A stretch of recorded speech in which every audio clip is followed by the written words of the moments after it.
بسم اللہ الرحمن الرحیم۔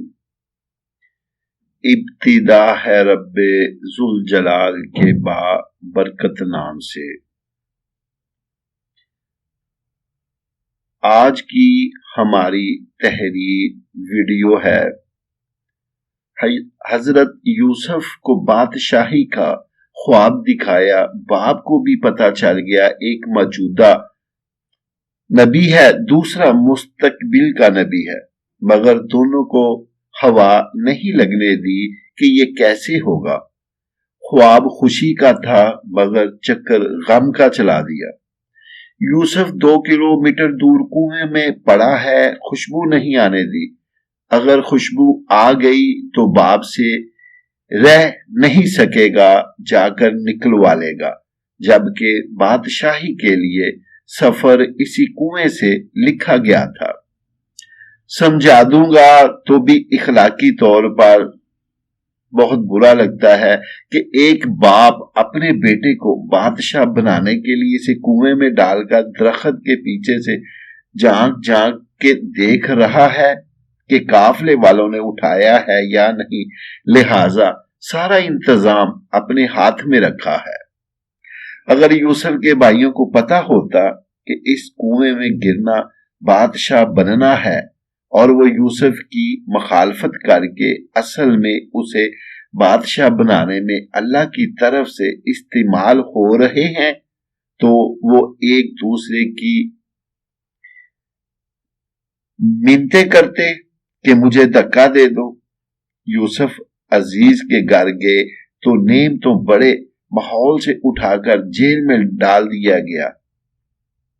ان مع العسر یسرا، جیل کے ساتھیوں کی تعبیر بتائی تو بچ جانے والے سے کہا کہ میرے کیس کا ذکر کرنا بادشاہ کے دربار میں، مگر مناسب وقت تک یوسف کو جیل میں رکھنے کی اسکیم کے تحت شیطان نے اسے بلا دیا۔ یوں شیطان بھی اللہ کی اسکیم کو نہ سمجھ سکا اور بطور ٹول استعمال ہو گیا۔ اگر اس وقت یوسف علیہ السلام کا ذکر ہو جاتا تو یوسف سوالی ہوتے اور رب کو یہ پسند نہیں تھا۔ اس کی اسکیم میں بادشاہ کو سوالی بن کر آنا تھا اور پھر بادشاہ کو خواب دکھا کر سوالی بنایا، اور یوسف علیہ السلام کی تعبیر نے ان کی عقل و دانش کا سکہ جما دیا۔ بادشاہ نے بلایا تو فرمایا میں NRO کے تحت باہر نہیں آؤں گا جب تک عورتوں والے کیس میں میری بے گناہی ثابت نہ ہو جائے۔ عورتیں بلوائی گئیں، سب نے یوسف کی پاک دامنی کی گواہی دی اور مدعا عورت نے بھی جھوٹ کا اعتراف کر کے کہہ دیا کہ انا راودت النفس لمن صادقین۔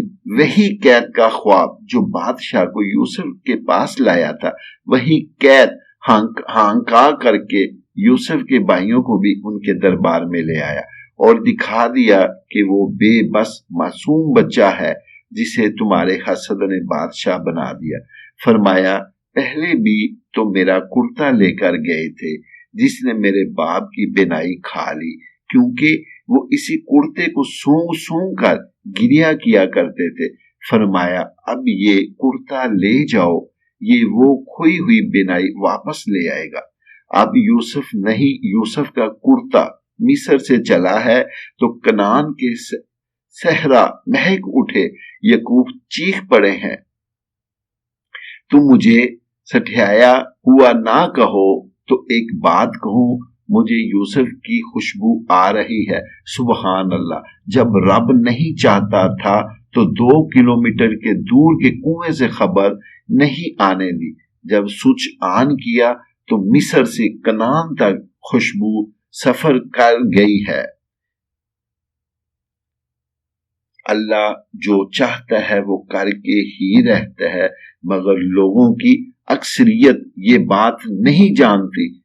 یاد رکھیں آپ کے عزیزوں کی چالیں اور حسد شاید آپ کے بارے میں اللہ کی خیر کی اسکیم کو ہی کامیاب بنانے کی کوئی خدائی چال ہو، انہیں کرنے دیں جو وہ کرتے ہیں، اللہ پاک سے خیر مانگے۔